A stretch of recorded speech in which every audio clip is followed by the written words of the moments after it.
अपने माता पिता के साथ रहा करता था। सुरेश के पिता का नाम सुखिया था और माता का नाम गौरी था।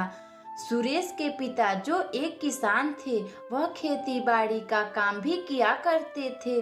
सुरेश जो दिन भर अपने दोस्तों के साथ इधर उधर घूमा करता था। सुरेश, चलो हम बाहर घूमने चलते हैं, बहुत दिन हो गया। पहाड़ों वाले जंगल की ओर नहीं गए। मोहन, मेरे प्रिय मित्र, क्यों नहीं, चलो हम चलते हैं। तुम यही रुको, मैं अभी पिताजी से पूछ कर आता हूँ। सुरेश फिर अपने पिता के पास आता है और उनसे बोलता है, पिताजी, वह मेरा मित्र है ना मोहन। मैं उसके साथ पहाड़ों वाली जंगल घूमने जा रहा हूँ। मैं जल्द ही घर चला आऊंगा। अरे कहीं नहीं जाना है, मैं तुम्हें पहाड़ों वाले जंगल जाने की अनुमति नहीं दे सकता। पिताजी, क्यों नहीं, मैं कुछ ही समय में तो फिर वापस चला आऊंगा। नहीं सुरेश, मैंने बोला ना कि तुम कहीं नहीं जाओगे। जाकर कह दो अपने मित्र मोहन से पहाड़ों वाले जंगल नहीं जाना है। सुरेश फिर अपने घर से बाहर आता है और अपने पिता की कही गई बातों को अपने मित्र से कहता है। मोहन, मेरे पिताजी मुझे पहाड़ों वाले जंगल जाने की अनुमति नहीं दे रहे हैं। लगता है हम पहाड़ों वाले जंगल नहीं जा पाएंगे। कोई बात नहीं, हम कल चलेंगे। तुम अपने पिता से मत पूछना, हम चोरी से चलेंगे। शाम होते होते हम फिर अपने घरों को वापस लौट आएंगे। सुरेश का मित्र मोहन फिर अपने घर को लौट जाता है। अगली सुबह मोहन अपने दोस्त सुरेश के पास जाता है, जो उसका लंबे समय से इंतजार कर रहा था। सुरेश, मैं अपने पिताजी को अपने बारे में बिना बताए आया हूँ। मोहन, मैं भी अपने पिताजी से कुछ भी नहीं बताया हूँ। शाम होते ही हम अपने घर चले आएंगे। मोहन और सुरेश दोनों मित्र पहाड़ों वाली जंगल की ओर निकल जाते हैं। चलते चलते उन्हें रास्ते में एक पंडित मिल जाते हैं, जिनका वह दोनों नमस्कार करते हैं। अरे बालक, कहाँ जा रहे हो? पंडित जी, हम थोड़ी दूर जा रहे हैं, फिर वापस आ जाएंगे। मेरी बात ध्यान से सुनो, थोड़ी दूर ही जाना, पहाड़ों वाले जंगल की ओर मत चले जाना।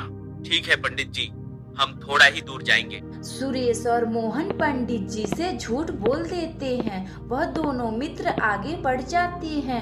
आगे जाते जाते उन्हें और एक आदमी मिलता है, जो उन दोनों से बोलता है। सुरेश और मोहन, तुम दोनों कहाँ जा रहे हो? काका जी, हम दोनों मित्र थोड़ी दूर जा रहे हैं। ठीक है, थोड़े ही दूर जाना, मगर पहाड़ों वाले जंगल की ओर मत चले जाना। दोनों मित्र आगे बढ़ते हैं और आपस में चर्चा करते हैं, आखिर क्या है इन पहाड़ों वाले जंगल में। मोहन मेरे मित्र, आखिर क्या है पहाड़ों वाले जंगल में जो लोग हमें मना कर रहे हैं? सुरेश, तुम लोगों की बातों में मत ध्यान दो, उनका तो काम है कहना। चलो हम आगे चलते हैं, बस कुछ ही दूर बचा है पहाड़ों वाला जंगल।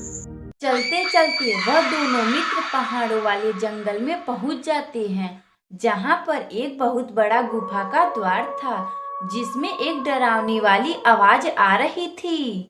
मोहन, इसमें क्या हो सकता है? मुझे तो बहुत डर लग रहा है।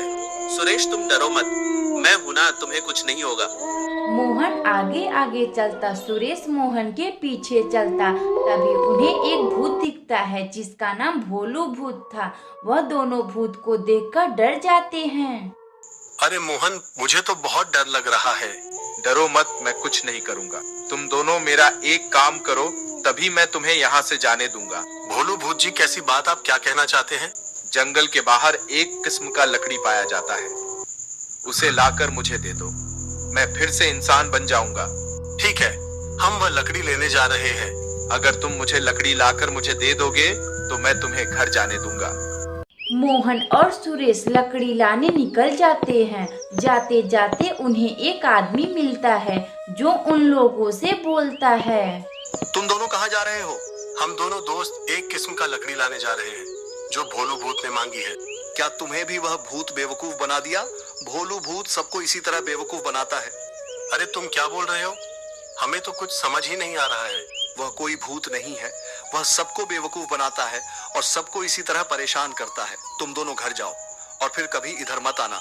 मोहन और सुरेश अपने घर लौट आते हैं। सुरेश के पिता गुस्से से सुरेश से बोलते हैं। सुरेश, तुम कहाँ गए थे? हम लोग कब से तुम्हारी राह देख रहे हैं। पिताजी, मैं और मोहन एक साथ थोड़ी दूर टहलने गए थे। सच सच बताओ सुरेश, कहाँ गए थे? गांव के तुम्हारे काका मुझसे मिले थे। उन्होंने तुम्हें पहाड़ों वाले जंगल की ओर जाते हुए देखे हैं। पिताजी मुझे माफ कर दे, अब मैं कभी भी पहाड़ों वाले जंगल नहीं जाऊंगा। सुरेश फिर अपने पिता को पूरी बात बताता है और वह अपने पिता से गलती की माफी मांग लेता है। सुरेश के पिता उसे माफ कर देते हैं और वह छोटा सा परिवार इसी तरह खुशी खुशी रहने लगता है। अगर आपको यह कहानी अच्छी लगे तो वीडियो को लाइक करें और चैनल को सब्सक्राइब करें और बेल आइकन को दबाना ना भूलें। हमें कमेंट बॉक्स में बताएं कि हमारी कहानी आप लोग। मदनपुर गांव में हरिया किसान अपनी पत्नी कुसुम के साथ रहता था। उन दोनों का एक बेटा था जिसका नाम मोहन था। मोहन बड़े से शहर में MBA करके एक बड़े से ऑफिस में काम करता। वहीं मोहन के पिता हरिया जो खेत में काम किया करते थे। एक दिन हरिया किसान अपने खेतों में से काम कर वह अपने घर आ रहा था। तभी उसे रास्ते में एक गांव का आदमी मिल जाता है जो हरिया किसान से बोलता है, अरे हरिया भाई, तुम्हारे बेटे का क्या हुआ? उसकी पढ़ाई अभी तक पूरी नहीं हुई, क्या अभी तक वह घर नहीं आया? अरे नहीं भाई रामू, ऐसी बात नहीं है। मेरा बेटा मोहन शहर में पढ़ाई पूरी कर अब वह किसी बड़े ऑफिस में नौकरी कर रहा है। हरिया भाई, तुम्हारी मेहनत रंग लाई। तुम्हारा बेटा मोहन पढ़ लिख कर किसी अच्छे ऑफिस में काम कर रहा है। अरे हाँ भाई रामू, तुम सही बोल रहे हो। मेरा बेटा बहुत मेहनत किया है, तभी तो वह आज उस पोजीशन पर है। हरिया भाई, एक मेरा बेटा है बिरजू, जो दिन भर इधर उधर घूमता रहता। रामू भाई ऐसे मत बोलो, एक ना एक दिन तुम्हारा बेटा बिरजू भी अपने पैरों पर खड़ा हो जाएगा। काश ऐसा हो, मेरा भी बेटा तुम्हारे बेटे की तरह कामयाब हो जाए। रामू मेरे भाई, अब मुझे घर जाने की इजाजत दो।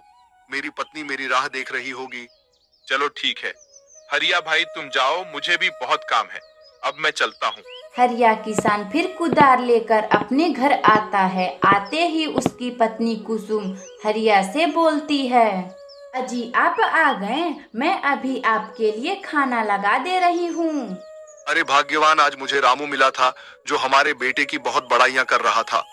अजी आप मेरी दिल की बात दूसरों से सुन गए। मेरा बेटा बहुत मेहनत किया है, तब जाके उसका शहर में एक बड़े से ऑफिस में नौकरी लगा है।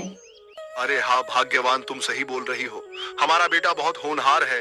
भगवान ऐसा बेटा सबको दे। इसी तरह दिन गुजर रहे थे। एक दिन मोहन के ऑफिस में किसी कारण उसकी कंपनी बंद हो जाती है। मोहन फिर अपने घर आने को सोचता है। यह बात किसी तरह उसके पिता को पता चलती है। वह अपने घर आते हैं और अपनी पत्नी कुसुम से बोलते हैं, अरे सुनती हो भाग्यवान, हमारा बेटा अब घर आ रहा है। अजी आप क्या सच बोल रहे हैं? अपना बेटा मोहन घर आ रहा है? हाँ भाग्यवान, अपना मोहन शहर से अपने घर को आ रहा है। उसकी कंपनी अब बंद हो चुकी है। अजी अब क्या होगा? अब हम लोगों का घर कैसे चलेगा? आप तो खेती करते हैं, सिर्फ खेतों से घर चलाना बहुत ही मुश्किल होगा जी।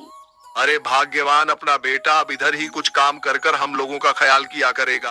अगली सुबह मोहन अपने घर आता है और अपने पिता से बोलता है, पिताजी मेरी कंपनी अब बंद हो चुकी है। अब मैं भी गांव में कुछ काम कर अपना जीवन यापन करूंगा। मोहन बेटे, तुम सही बोल रहे हो। तुम इधर ही कोई कंपनी खोजकर नौकरी करो। पिताजी मैं कल ही नौकरी खोजने जाऊंगा। अगली सुबह मोहन एक नौकरी खोजने एक कंपनी में जाता है। जाते ही वह मैनेजर से बोलता है, हेलो सर, मेरा नाम मोहन है। मैं शहर से MBA किया हूँ। आपकी कंपनी में कोई भी काम हो तो मुझे दे दे। मोहन, हमारे इस कंपनी में कोई भी सीट खाली नहीं है। सीट पहले से ही भरी पड़ी है। मैं तुम्हें काम पर नहीं रख सकता। सर मैं कोई भी काम कर लूंगा, मेरे घर पैसे की बहुत जरूरत है। मोहन, मुझे माफ कर दो, मैं दूसरों को निकालकर तुम्हें काम पर नहीं रख सकता। अब तुम जा सकते हो। मोहन फिर उदास होकर दूसरे कंपनी में जाता है। जाते ही वह मैनेजर से पूछता है नौकरी के बारे में। सर मेरा नाम मोहन है, मुझे काम की बहुत आवश्यकता है। आपकी कंपनी में कोई काम हो तो मुझे दे। मोहन, मेरे कंपनी में कोई भी सीट खाली नहीं है। मैं तुम्हें काम पर नहीं रख सकता। मोहन फिर उदास होकर अपने घर आता है और पूरी बात अपने माता पिता को बताता है। पिताजी मैं आज बहुत सी कंपनियों में नौकरी खोजने गया था, लेकिन मुझे कोई भी नौकरी देने के लिए तैयार नहीं हो रहा है। मोहन बेटे, तुम चिंता मत करो, तुम्हें एक ना एक दिन नौकरी मिल ही जाएंगी। पिताजी, अब मैं बाहर घूमने जा रहा हूँ, शाम होते होते मैं घर वापस आ जाऊंगा। ठीक है मोहन, तुम जाओ, बाहर घूम कर आओ। मोहन फिर बाहर घूमने चला जाता है। तभी उसे रास्ते में एक पानी पूरी का ठेला दिखता है, जहाँ बहुत सारे लोग पानी पूरी खा रहे थे। अरे वाह, मुझे मिल गया आइडिया। अब मैं भी कल से पानी पूरी बेचना शुरू कर दूंगा। मोहन फिर अगली सुबह से पानी पूरी का ठेला खोल लेता, जिस पर MBA पानी पूरी वाला लिखा हुआ था। मोहन की दुकान देखकर कुछ लोग उसके दुकान पर पानी पूरी खाने के लिए जाते हैं। भाई मोहन, मुझे जरा अपना पानी पूरी खिलाना। जरा देखो कि तुम कैसे पानी पूरी खिला रहे हो। अभी खिलाता हूँ। मोहन फिर पानी पूरी खिलाने लगता है। उस ग्राहक को मोहन का पानी पूरी बहुत ही अच्छा लगता है। मोहन भाई वाह, क्या पानी पूरी बनाते हो तुम, खाने में तो मजा ही आ गया।